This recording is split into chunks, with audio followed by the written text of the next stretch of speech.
र यो 2 रुपैयाँ भन्नुभएको छ। यो अन्तर समूह बचत भनेर हामीले उठाउने गरेका छौँ र हाम्रो 5 मा मात्रै हो सायद 2 रुपैयाँ उठाउने, अरूमा 5 रुपैयाँ उठाउनुहुन्छ।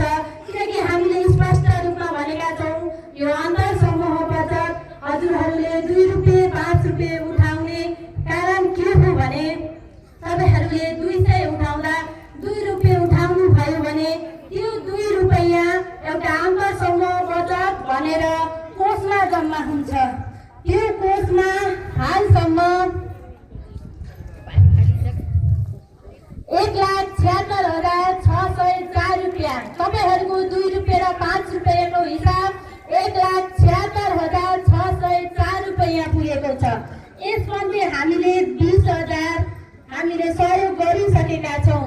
5,000 माथि जुवाङको 7 नम्बर ओडामा रहेको रूपा श्रेष्ठको घर भत्किँदा सहयोग स्वरूप रु 5,000 उपलब्ध गराएका थियौँ र त्यसै गरी लिङ्गाको बाढी पीडितलाई यही कोषबाट हामीले 5,000 सहयोग स्वरूप दिएका थियौँ। त्यसै गरी 5,000 हामीले कालिदास भण्डारीको घरमा बाढी पस्दाखेरि उहाँहरूको दयनीय अवस्था हुँदाखेरि 5,000 हामीले सहयोग गरेका थियौँ र 5,000 हामीले मिना मिजारको श्रीमान बिरामी परी हस्पिटल लान नसक्दा उहाँलाई हस्पिटल लानको लागि 5,000 रुपैयाँ दिएका थियौँ। यसरी हामीले अहिलेसम्म 20,000 यही 2 रुपैयाँ र 5 रुपैयाँबाट सहयोग गरेका छौँ। अझै 1,76,604 रुपैयाँ बाँकी रहेको कुरा यहाँलाई जानकारी गराउन चाहन्छु।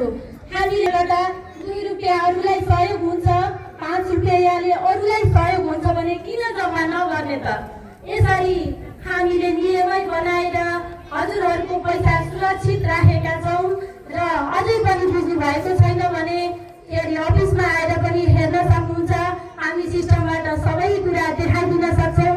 तपाईँहरूको 1 रुपैयाँ पनि कहीँ गएको छैन, म यहीबाट जानकारी गराउन चाहन्छु। बैठक राखिसकेका छौँ, तपाईँहरू सबैलाई भेला गरेर हामीले नयाँ छान्ने कि पुरानो राख्ने कि अब कसरी गर्ने भनेर तपाईँहरू माझ नै हामीले कुरा राखेका हौँ।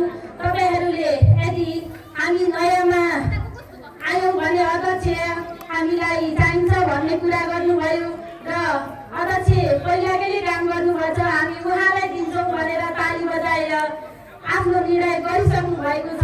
यस कुरालाई पनि यहाँबाट जानकारी गराउन चाहन्छु।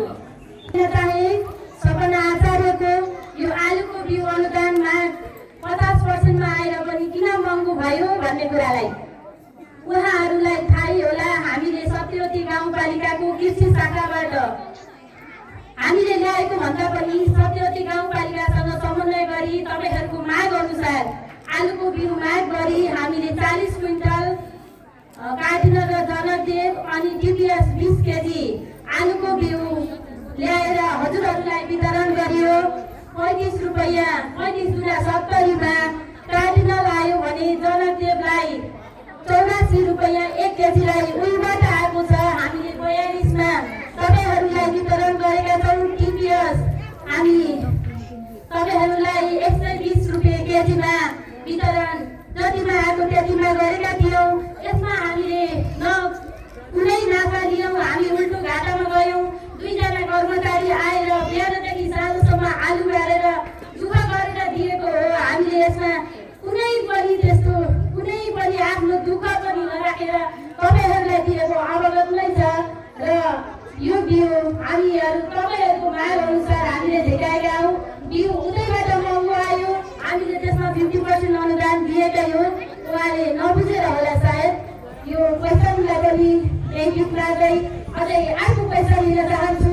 मुना ढकालबाट आएको पैसालाई उहाँले भनेको 1 नम्बर पैसामा बोनस कम भयो भन्दै हुनुहुन्थ्यो।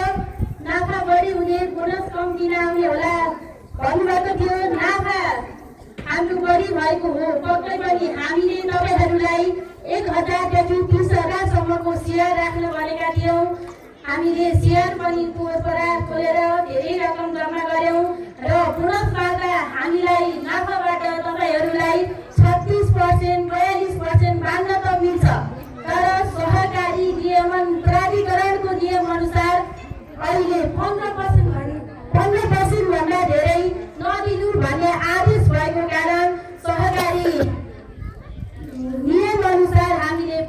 40% मात्रै बोनस बाँड्नुपर्ने बाध्यता रहेको छ। हामीलाई दिनुभन्दा 42% दियो, तर सरकारीको नियमले नमिल्ने भएको कारण र नियमअनुसार चल्नुपर्ने भएको कारणले गर्दा हामीले यसलाई 15% मा मात्रै वितरण गर्नु परेको छ।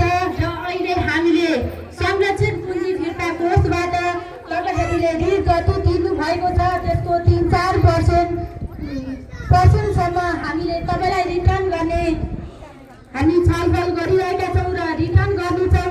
र बचत गर्नेको 40% र ऋणमा ब्याज तिर्नु भएकालाई 60% एभरेजमा गरेर 100%ले संरक्षित पुँजी फिर्ता कोषमा रहेको रकम बाँड्ने छौँ।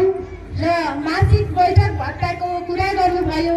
माथि तल जहाँ भनी सञ्चालक सबै एउटै हो, तँलाई यति उसलाई यति भनेर भन्नै मिल्दैन र नियमअनुसार हामीले दिनुपर्ने भएको कारण र आउँदा केही कामकाजको सिलसिलामा बाहिर जानुपर्ने धेरै कामहरू हुन्छ भित्र, बाहिर देख्न जस्तो सजिलो हुँदैन, जाँदा भाडा लाग्छ, आउँदा खाजा खानुपर्छ बिहानै आएपछि। त्यसैले हामीले आफ्नो व्यक्तिगत खर्च गरेर पनि कति सकिन्छ र त्यही भएर थोरै भत्ता दिने गरेका छौँ। र अर्को उहाँले भन्नुभएको छ नयाँ सञ्चालक 1-2 जना थप गर्न पाएको भए हुन्थ्यो। यो पहिल्यै क्वेसनको एन्सर पाइसक्नु भएको छ र हामीहरूले नै निर्णय र चयन गरेर पठाएका सञ्चालकहरू यहाँ हुनुहुन्छ। हजुरहरू आफैले ताली पिटेर निर्णय गरेर पठाइसक्नु भएको छ। यसमा धेरै टिप्पणी गर्नुपर्छ जस्तो मलाई लाग्दैन भन्दै अब म